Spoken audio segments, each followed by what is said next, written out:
Hey, what's up YouTube? Sky Badger here, and we are back on day 40. So at this point, our operations down in the Americas have begun. If we move on down there, you'll see that France, as we planned, is taking over Cuba at the moment. We cleared it out earlier on in the week of any troops, so it should be pretty clear and easy to take out. I had to send my navy back to get some reinforcements. In the naval battles that ensued with southern United States, I managed to lose 2 destroyers. And my cruisers and battleships have got a little bit of health back since, but I've managed to replace the 2 destroyers that I lost, and they're now ready to join back in. So, with that done, I also sent back my aircraft to get more aircraft, because I lost a few.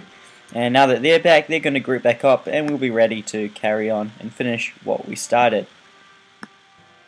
So from here, my ships are going to move up and make sure that Miami is dead. That there's nothing there in Miami, and also cover for landing in, I think it's called Nusa? I don't know, probably wrong.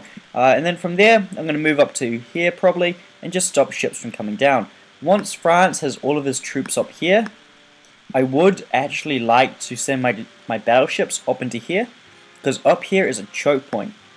Unless he wants to send troops by water, which he won't because I have the naval advantage, he has to send them through here then down here to fight. So if I can get my navy up here and to bomb any troops passing through here, it will do a lot of damage.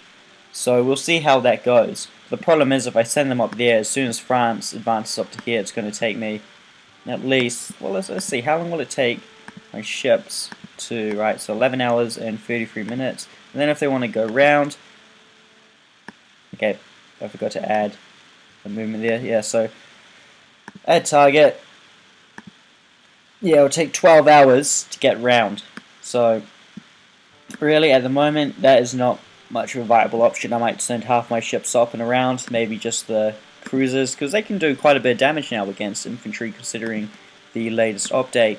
So before the latest update, cruisers at max could do 1 damage to land units, and they're almost 3 times stronger now.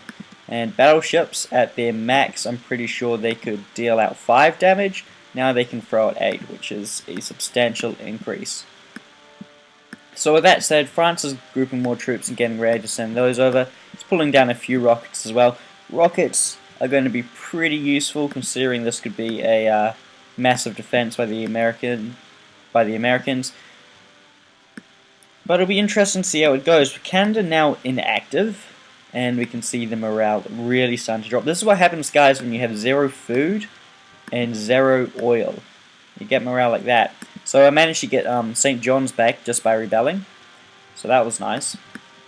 But that's really all that's about happening. If we have a look in the research tab, I have started researching level 5 infantry because I figured it is about time I at least got to the point where I started upgrading some troops, because I just got rocket fighter and I got it purely so I can test it after the recent updates, which I guess at the time of this video was like 2-3 weeks ago. They have improved them a lot. Originally they could only do, I'm pretty sure, could be wrong, 15 on attack, 15 defense, which put them on par with the max level interceptor, but now they can do 23 on attack. So one of these alone is enough to take down an interceptor. And if we compare it to the interceptor at max level, we'll even go to the blueprint version, it can only do 15. So although this does also have the advantage against ground troops, and it has twice the range, and it can land on carriers, it's a pretty close comparison now. I always considered the rocket fighter to be inferior because of its range. On the world map, getting rocket fighters to the front was a pain in the arse. You needed like a runway in every single province, and by the time they got there, just from flying, refueling, it was already over. But interceptors could move around a lot faster because they didn't need to land every, well, they landed like, the range difference used to be that MacLeod interceptors could fly 3 times further than a rocket fighter. So, you know, when you take that into account, rocket fighters spending 3 times as much time refueling, So now that they've doubled the rocket fighter, I'm going to give them another go. And I'm also producing some railguns, and that's just for my defense of the United Kingdom.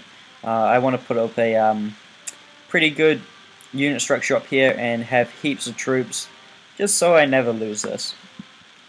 Planning for the end game at the moment, I'm not sure if I want to do any more backstabbing, so I might even just let myself lose. I don't know. Probably not though.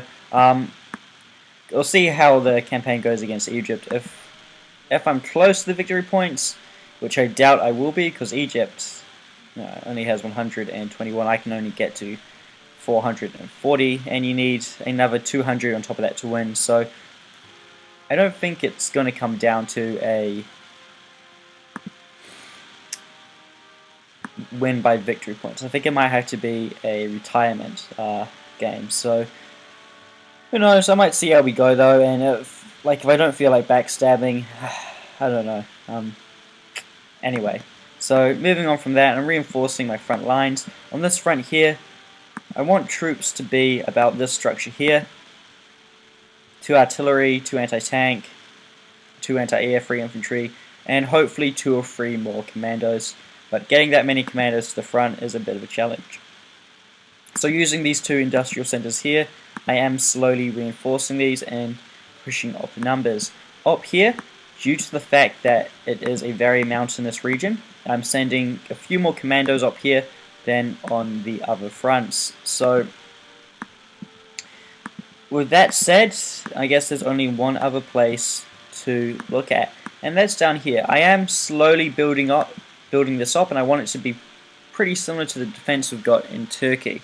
So that'll be pretty interesting again to see if we can actually get that amount of troops. Now I've also got this unit here, which is a pretty heavy armored unit, excluding the 2 infantry of course, that will be sent to the front lines pretty soon. This here could be a pretty hard target for my enemies to take out.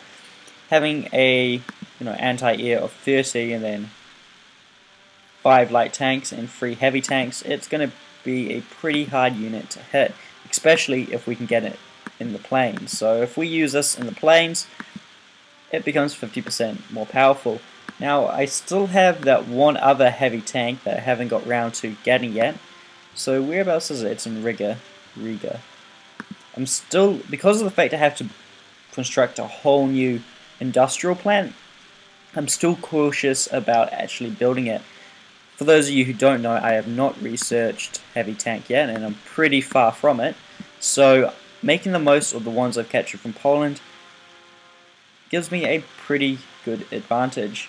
Also, if we have a look at what we're going up against in the region, Egypt has started to produce self-propelled artillery, and that's a bit of a worry. That stuff's pretty good now. After the update, I'm not sure if it got buffed, but let's have a look at it and see if I notice any difference. So we have a look at level 3, 3.5, yeah, 3.5, and it has some pretty good range on it. The main strength about this is it's fast, and its armor. So it's pretty hard to hit. Even if you do engage with infantry and stuff, you're not going to be as successful. Ooh, it's now pretty good actually against ships. So another reason I'm building railguns as well is because after the update, they not only got a speed boost, but they also got some damage against ships, and that could be pretty useful. So before it was 0.3, now it's 2, so be interesting to see how that goes. And although I haven't actually talked about it yet, commandos, man, did they get a buff. If we have a look at that, attacking with 10 and defending with 5. I'm pretty sure it used to be 5.5 on both of these, and then something like 3 and 3.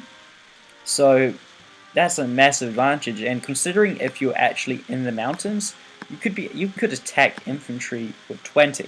Apart from nuclear weapons and rockets, it could be the single most powerful unit in the game if used correctly.